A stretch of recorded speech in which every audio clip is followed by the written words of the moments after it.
Hello, my fellow YouTubers. I just want to quickly cover the topic that is kind of important, and a lot of people have asked me about wallets and where to store like cryptocurrencies and all that. So I just wanted to quickly cover that to get it out of the way because I get a lot of questions about that.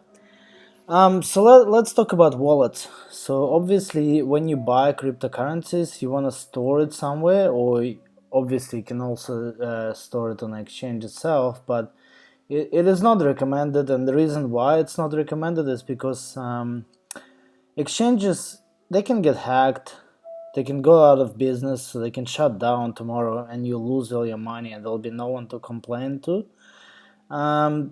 They can put a maintenance page up, right? They could be doing some kind of maintenance. They can temporarily deactivate your wallet, so you won't be able to do anything with your Bitcoin or whatever cryptocurrency you bought. So there's a lot of risks involved. So it's never recommended to keep your cryptocurrencies on the exchange. The only reason why you would want to keep the currencies on the exchange is to trade. And usually, if you're like a daily trader or swing trader, it's kind of you have to have it on the exchange to do it.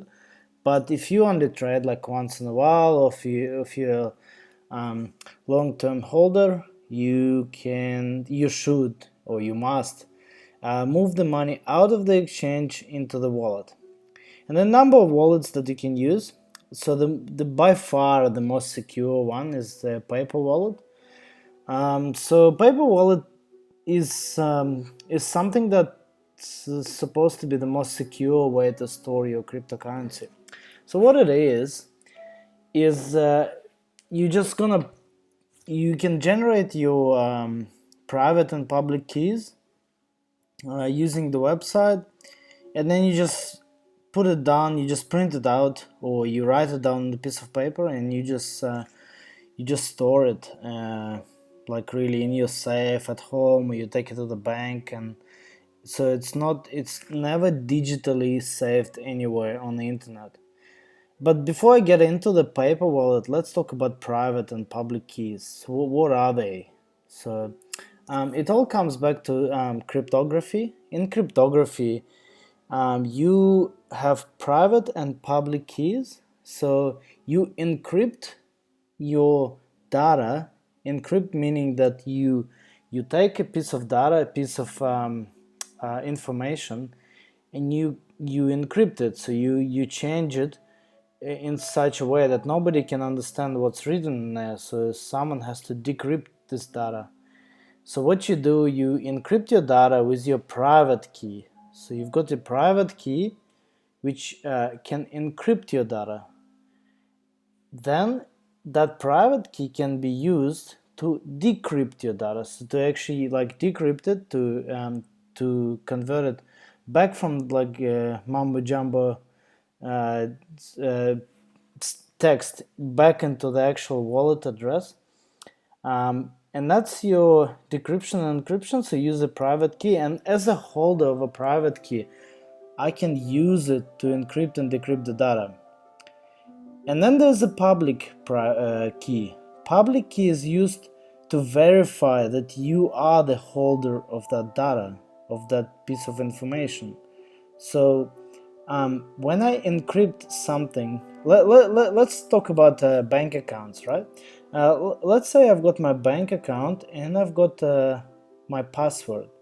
So in theory, I could encrypt my password using my private key. I could encrypt it, and then I could send it over together with my account number over the internet to someone else. And I will provide a public key. So all public key can do is just to verify that I'm the owner of that private key, but they will not be able to decrypt that info, that account number.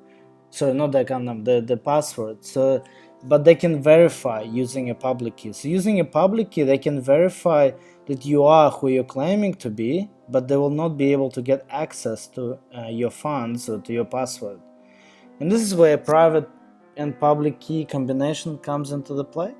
So you basically, and that's how cryptography works. And in crypto world, private key is kind of like your password. This is something that you hold, and this is something that verifies that you are the owner of like Bitcoin or Ethereum.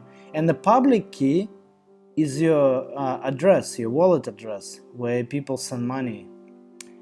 So anyway, that's kind of, I hope it really makes sense. If it doesn't make sense, like really just type into Wikipedia, just put like public and private key, and it kind of maybe explains it a bit better than I do. Like I'm probably not the best coach about the private and public keys, but anyway. So what Paper Wallet does, Paper Wallet generates public and private key.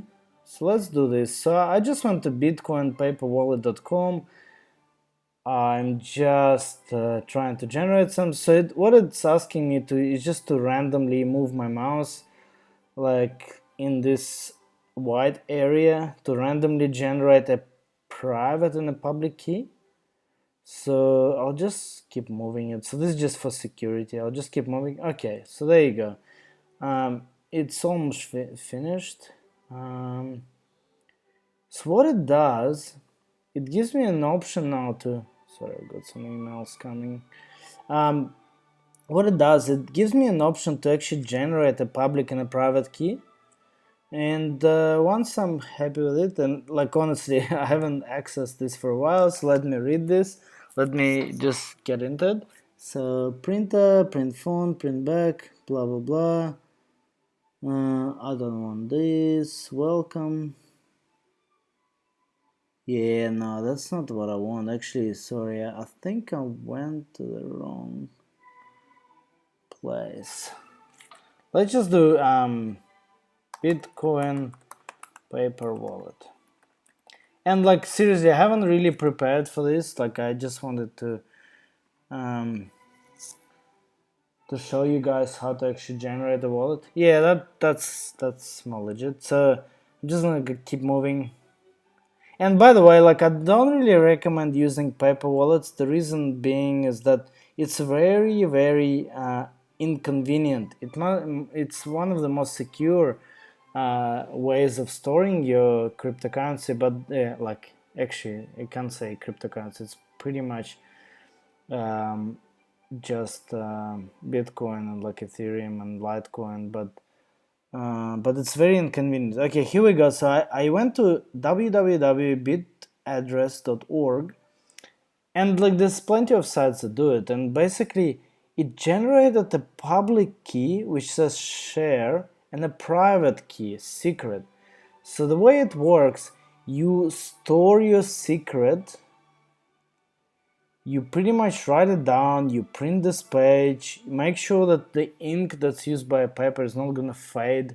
So you're gonna print it out, you store it somewhere, and the best way to do it is to print two copies. You keep one at home and you take the other copy into the bank and put it in a secure locker. And so if your house burns down or something and you lose your key, you can always go back to the bank and grab it, or the vice versa. If there's a major crisis happens and like your bank gets shut down, you'll always have a copy in your home to get access to your funds. But anyway, you get your private key, your public key, and you give this as your really wallet address that you give other people to deposit funds into. And this is your kind of like a password that you can use to retrieve your funds.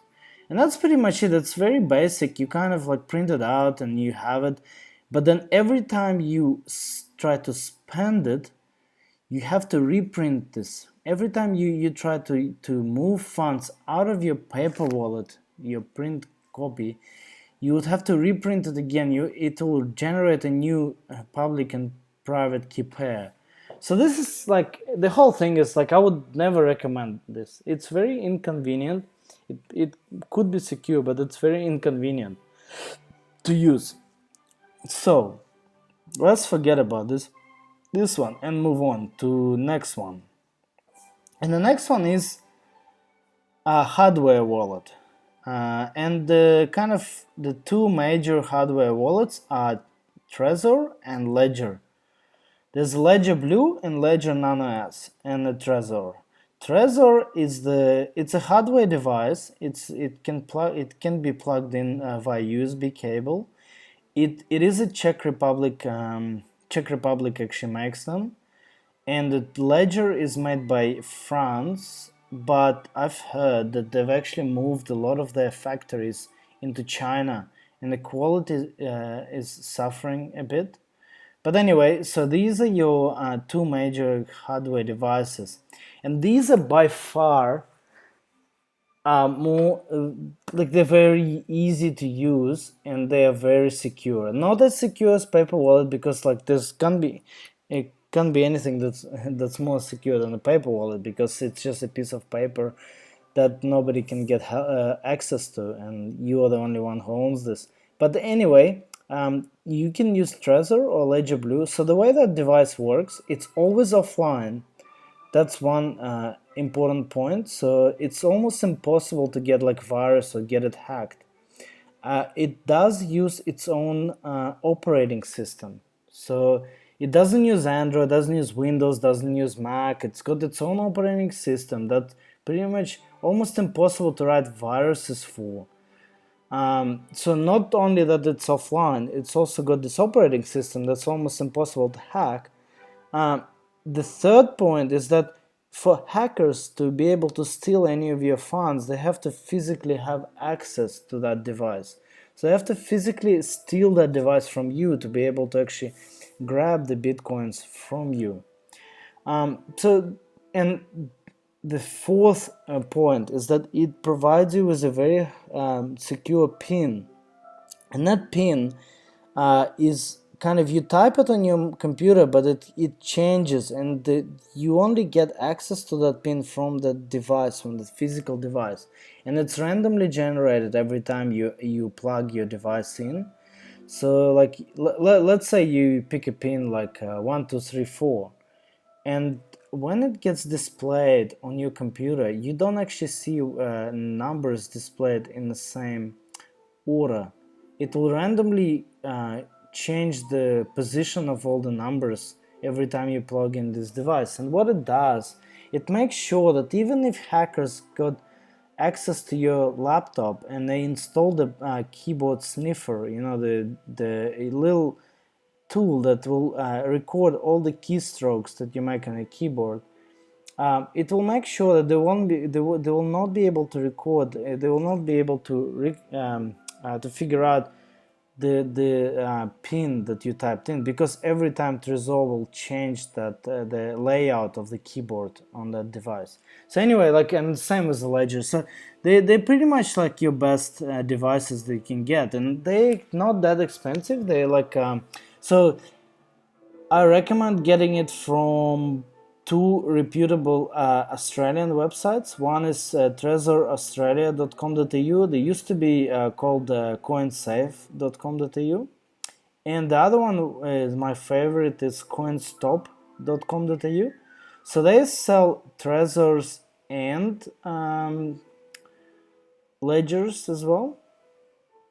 So what I have, like myself, I've got Ledger and a Trezor, and the reason being is that Trezor supports 5 currencies. It supports Bitcoin Cash, Bitcoin, Ethereum, Litecoin, Dash, and that's it. So that's 5. I think that's it. It could be like a 6th one, but I can't remember. Anyway, it supports those ones, but the Ledger supports some extra ones like Stratis and Arc and Ripple, few other ones. So I've got my Trezor to store my Bitcoins, Litecoins, Dash, and I've got my Ledger Blue to store Stratis and Arc. So basically these are, so you can actually get both, and then not that expensive. Like this is Ledger Blue, which is a bit more advanced, but you pretty much pay around $150 to $200 Australian dollars for Trezor, and Ledgers are around 150 as well, and all the way to 300 something for Ledger Blue. like Legend only is like 120. So it's very convenient device. I would highly recommend getting it. It's a very good device. It's one of the most secure ones. The other good thing about it is that it every time you receive cryptocurrencies to your ledger or Trezor, it will generate a different address every time. So it's almost impossible to track the money that the cryptocurrencies that comes into your wallet. It's very secure. It's very private, and yeah, that's your kind of the best choice. If you can't get hold of any of these ones, your next best bet is probably Exodus, or that I've been pushing for a while, like in my YouTube videos. So Exodus is like it's a lightweight client. You can download it from exodus.io. Always make sure that you check the URL and make sure that there's no spelling mistakes, because there are lots of scammers that are trying to just change the spelling, and you can end up downloading some stupid wallet that will steal your money. But anyway, if you go to exodus.io, you download the wallet. It's pretty good. It supports very few currencies. It supports like Augur, Bitcoin, Dash, Ticred, EOS, Ethereum, Litecoin, Salt. So there's very few coins that it supports. It's very convenient. It's very easy to use. It's got great interface, but it's not a hardware wallet. So it is as secure as your laptop or your desktop. So when you install it, if someone hacks into your laptop, even though they don't know your password to Exodus wallet, what they can do, they can install a keyboard sniffer application, which will track all the keyboard strokes that you make, and it will also capture all the stuff that you're seeing on your screen. And as soon as it detects that you opened something like a wallet, it will start recording all the keystrokes, and it can pretty much record the password. And then those hackers, they'll pretty much get access to your wallet, and they'll transfer all the funds out of it. So like obviously it is still secure. It's very secure. It's a great wallet to have. It's much more secure than a exchange wallet, but it is as secure as your laptop. So if you are really unlucky and the hackers are really targeting you as an owner of like cryptocurrency, they could potentially get access to your cryptocurrency. So please be mindful of that. Oh, and the other point I forgot to mention, like with Trezor and the ledgers, and even with Exodus, what they give you is like a 24 phrase, not phrase, word phrase. And it is your recovery phrase that you can use to, so even if you lose your Trezor, you lose your ledger, or your laptop burns and you lose your Exodus, for example, you can always restore your wallet. So in case of Trezor and Ledger, you would buy another device and you use your 24-word phrase to restore your funds. So it doesn't matter, even if you lose your Trezor or Ledger, you can still restore it using your 24-word phrase. And that's very important, to keep that phrase not in a digital format. You write it down, you make 2 copies of it, you keep one at home, and you keep the other one in your bank safe deposit box. You keep 2 copies. So one in case if something happens to your house, it gets burned down, you can get it from bank, and the other copy to keep it in the bank, to keep at home, sorry, to make sure that the banks don't close down, and you can still, this is obviously like worst case scenarios, but it could happen. And like in the worst case, you can always get it, you don't rely on banks to keep your information, right? Anyway, so that's, and the same with Exodus, you get that phrase, and even if your laptop dies or your hard drive gets corrupt or something, you can always restore it on another device. But keep that phrase offline. Never send it to yourself, never keep it on email. So in your email inbox, don't have it stored digitally, or don't take a screenshot. Always write it down, and write it down with a pen that doesn't fade away, and on a piece of paper that will last forever.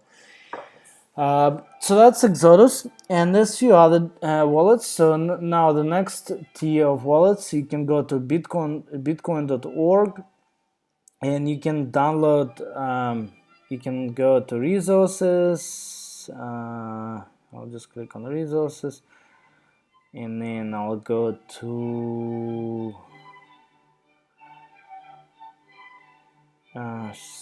wallets. Yep, wallets, and here's a bunch of wallets that you can use. So these are all the wallets you can use, and be mindful that a lot of these wallets are full nodes, meaning that when you install them, they will download, like for example, Bitcoin Core, that's a default wallet. So what it will do, it will actually download the entire blockchain, meaning that it will take probably 1 or 2 days to just sync to the network. Not only that, the other thing, it will actually probably eat up about 100 gigs of your hard drive space, probably even more, 150 gigs. So be mindful of that.